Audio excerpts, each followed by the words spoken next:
nighttime vigil in protest of judicial reform.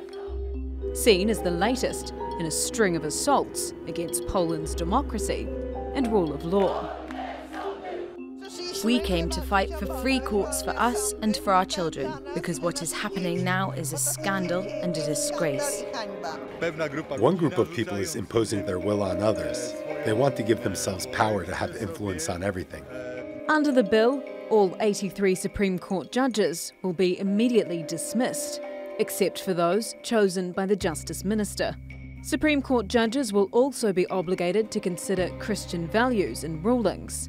The National Council of Judiciary will still appoint future judges, but under another bill that was passed last week but also not yet signed into law, Parliament would effectively assume control of the council, with 15 out of the 25 members chosen by the lower chamber of Parliament. The Polish government says these reforms are necessary to make the courts more accountable and rid them of corruption and post-communist elites. But political opponents see it as a power grab. Until the late President Lech Kaczynski was around, you did not have the courage to raise your hand at the judiciary, because luckily there was someone around who understood what separation of powers is about.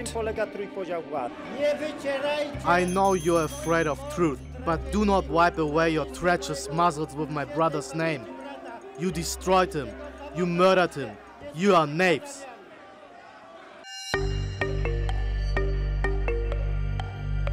Poland is now at risk of raising the ire of the European Union.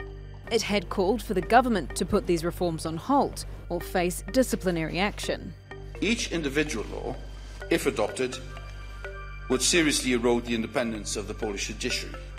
Collectively, they would abolish any remaining judicial independence. This comes amid other concerns about the Conservative Populist Party's apparent crackdown on media freedom and civil liberties since it came to power. The EU says it's now very close to triggering Article 7 for the first time. This would see Poland stripped of its voting rights, and the EU says it may consider sanctions too. But triggering Article 7 requires the support of all EU member states, and Hungary's Prime Minister Viktor Orban would likely veto any action against Poland. Will these reforms help to hold Poland's judiciary to account, or rid it of its independence? And now that Parliament has approved them, will the EU make good on its threats? Yvette McCullough, The Newsmakers. Well, let's go to our panel, who are both in Warsaw. First, Marek Matraszek. He's a political consultant in Central Europe. And Elżbieta Korolczuk. She's a human rights activist and a researcher at Sorbotten University. Thanks, both of you, for joining us. Elżbieta, if I can begin with you, thousands of Polish people have taken to the streets. They're not happy. They're protesting. Tell me why you're against this move by the government. Basically, it's an assault, full-front assault on Polish constitution and Polish democracy. You cannot have a functioning democracy without judiciary system which is independent from politicians.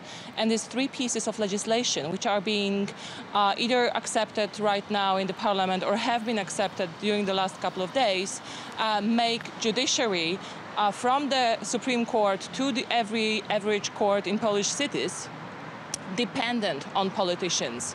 And this is something which is extremely dangerous, because if politicians can choose judges, how can we believe that judiciary is truly independent? Elżbieta, do you not trust the politicians to choose the right judges at all?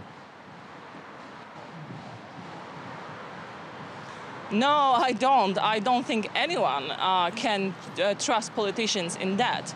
There is a system which is called checks and balances, and which actually makes it, which is a basis of democracy, which allows the politicians to be under the surveillance of the law, just as every citizen. And that's how it should function. We cannot trust the politicians to be, wonderful and good at all times. That's why we need Supreme Court. That's why we need Constitutional Tribunal. That's why we need courts to actually check them, to actually make sure that everything is done in accordance to law. Okay, so Marek, is this government eroding the checks and balances that were in place in the Polish government?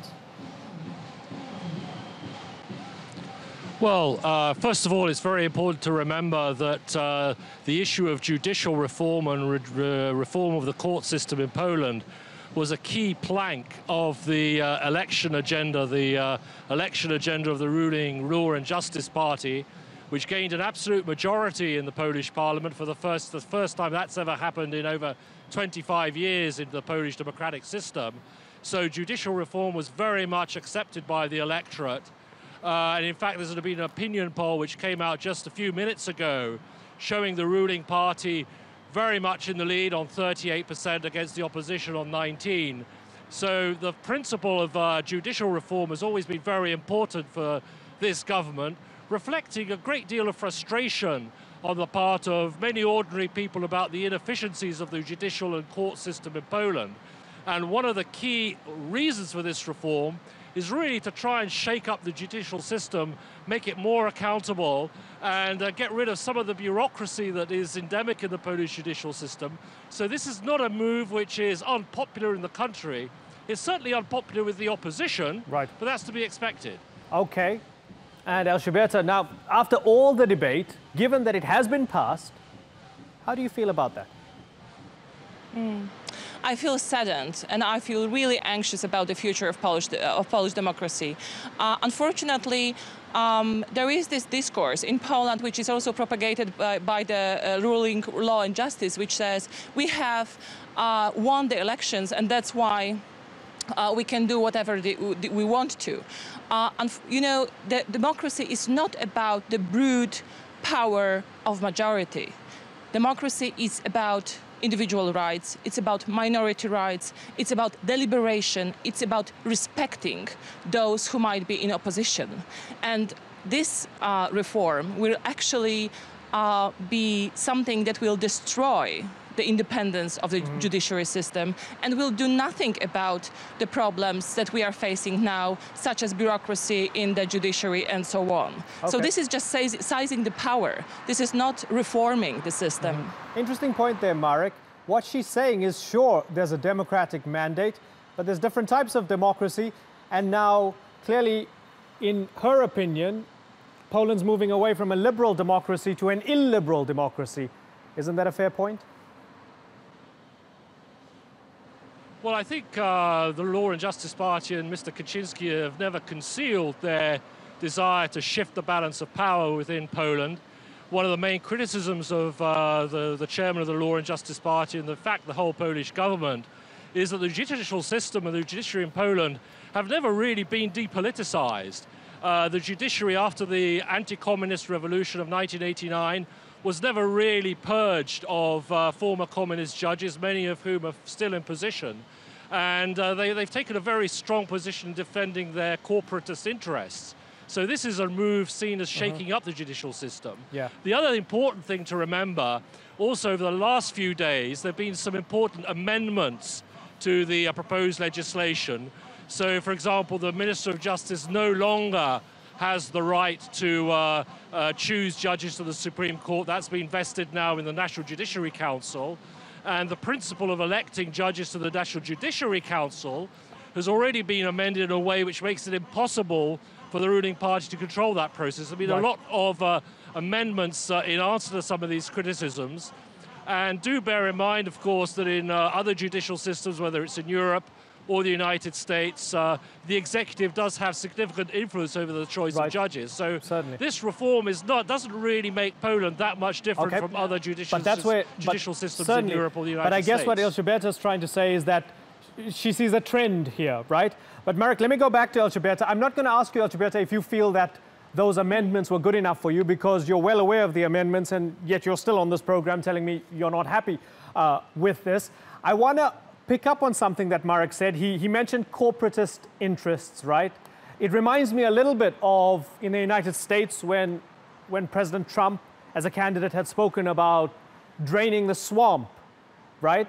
And I want to point to what the Justice Minister had said very recently. He said, we want to end corporatism and introduce the oxygen of democracy there, because Poland is a democracy based on the rule of law. This is not courtocracy, said Zbigniew Ziobro, the Justice Minister. Elżbieta, what do you say to that? Basically, I think that we should stick to truth and facts and not opinions that some people might have. Because the opinion that some people have that this is a swamp that needs to be drained doesn't really meet the facts. Because there is research which shows that Poland is not so bad, doing not so bad in terms of, the time that you need to wait for the ruling, which is in the middle. Poland is in the middle of the European countries. And also Poland is not doing so bad in terms of corruption among the judges and so on. So there is no really need for purge, as my interlocutor said. There is a need for a good reform, which will make this area, these institutions, less dependent on politicians and not more dependent as it is now. As to the question and the issue of, the communist legacy, I would like to point to the fact that in common courts, over 70% of judges are 40 years or younger. So they actually never lived their professional lives during communist times. So this kind of discourse is selling well, but it doesn't really reflect the reality. Okay. And again, as we see what's happening now, I don't really see in what ways this reform would actually end, waiting lines or would make this whole system less bureaucratic. It will only make it much more dependent on the Minister of Justice, who is also the Prosecutor General already, and on the whole, on the people who are in power now. So this is always a bad sign. One good point there, among many, Marek, that many of these judges are really young. They had nothing to do with the communist legacy. Why is that being used as a stick to beat them with? Well, that's not my view. That's the view of the ruling Law and Justice Party. I make no comment on that. But I have to say that the view that the judiciary has been apolitical over the last 25 years is a total fiction. There was a phrase in the 1990s when most of the judges were of a communist background. And frankly, every government that's been in power since 1989 has been able to exert political influence over the judiciary. That was just as much the case with the previous post-communist governments of the 90s and the 2000s, the previous civic platform government, and the reform that merged the position of the Minister of Justice and the prosecutor was in fact a reform of the previous government. So the fiction, it is a fiction to say that the judges are politically neutral. They've been very pliant in the past to political pressure, and Law and Justice have made no secret of that. They are much more illiberal than previous governments. They do see themselves as being aligned with Donald Trump, and they look to Viktor Orban in Hungary as also a model. And this is a model of politics which has gained support in Poland. And that's something that's undeniable, and they won't deny it.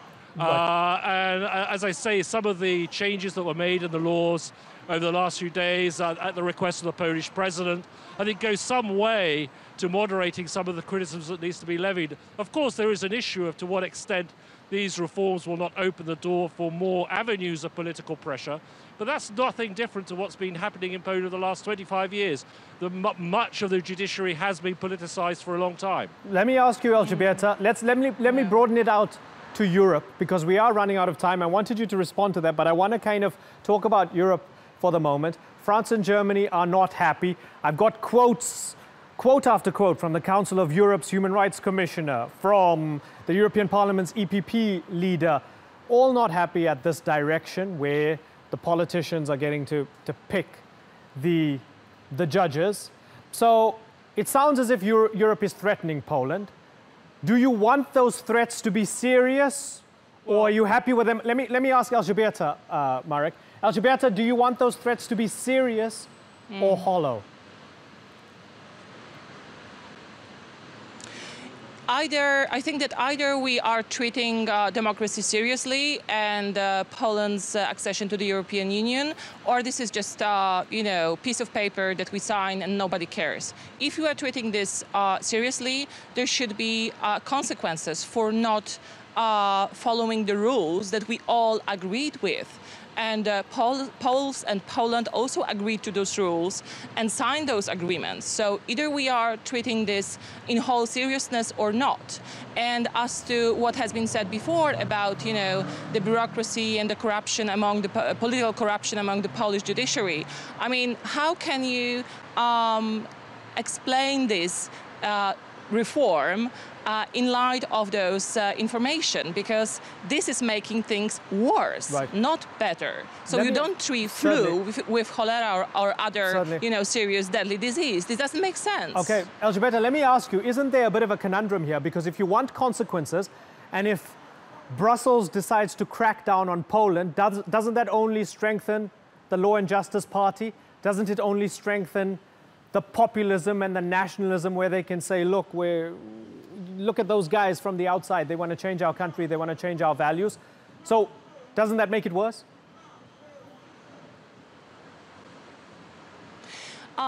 I am not sure about this, because most Poles are fans of the European Union, and Poland is one of the countries in which the accession to the European Union was accepted with the highest number of people who are pro-European Union. So European Union and belonging to the West, basically, is something important for Poles. So I think that this should be made clear, that what the Law and Justice does is to draw away Poland from the European Union, from the connection with the Western countries and towards Russia, basically, because, I mean, with our geopolitical position, there is nowhere else to go. So in that sense, we have to make clear that what the current government does is to leave Poland at the mercy of Russia. That's basically what it comes down to.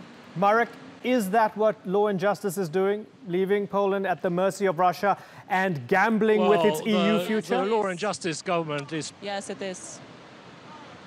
Well, the Law and Justice government is probably one of the most anti-Russian governments in Europe. In fact, they're working very hard within the European Union, the European Commission, to counter Russian influence in the region, especially on energy issues. No, it isn't. And I think they will be making, the foreign minister this morning has already said they will be making a very vigorous case for the Poland. A lot of what is being said in Brussels is actually fundamentally misinformation. The politicians are not going to be selecting judges in Poland. That is simply not true, and I do ask you to correct that. There's a reform of the system of the National Judicial Council plays the selection of judges. Judges will be selected by the National Judicial Council. There will be more political oversight on an administrative sense of the let me explain this, Marek. Marek, let me explain it then. So the politicians choose the National Judicial Council that chooses the judges. So essentially the politicians choose who chooses the judges. Exactly yes? The National Judicial Council is made up of 35 individuals, 15 of whom are judges, and the 15 judges on the National Judicial Council will have to be selected by a 3/5 majority in Parliament. The government does not have a 3/5 majority, so there will have to be political compromise. There will be greater democratic oversight over the selection of judges. Judges will remain judges, and they will remain responsible to the law. Elżbieta? Not really, because actually one piece of legislation that is being discussed now is about the National Council of Judiciary, which will basically come down to the politicians choosing the judges. And another piece of legislation about the highest court, about the Supreme Court, actually allows Mr. Ziobro, who is now the Prosecutor General and the Minister of Justice, to basically sack the current judges and appoint their nominees. And they already sized the Constitutional Tribunal. That's not true. There is no institution now. That's not true. The terms of office of the judges that would be able to oppose the power. And it's the National that's Judiciary exactly Council why they needed the Constitutional Tribunal to, to take over the Constitutional Tribunal, because the Constitutional Tribunal, if it wouldn't be under the influence of the Law and Justice now, they would obviously they would say that this is unconstitutional. You can read the Constitution; it's very clear. Okay, we're out of time, so I'm going to give Marek 20 seconds to respond to that final point. Marek? I think there's a lot of misinformation about what's going. It's a very nuanced political argument, a very nuanced argument about the role of judges and politicians. There's a balanced debate here in Poland, and I think people need to take a long, hard look at this legislation and see, is this legislation radically different from any other legislation which is either in Europe, in Germany, in the United States? It's not. It's very similar to other models of the relationship between the executive and the judiciary. Poland is doing nothing out of the ordinary in these reforms. That's not true. I've got to wrap. I beg to differ. Okay, yes, clearly you two disagree, but I'm glad we've given this conversation the platform to hear both sides. It's been great to have both of you on. Marek and Elżbieta, thank you very much for joining us.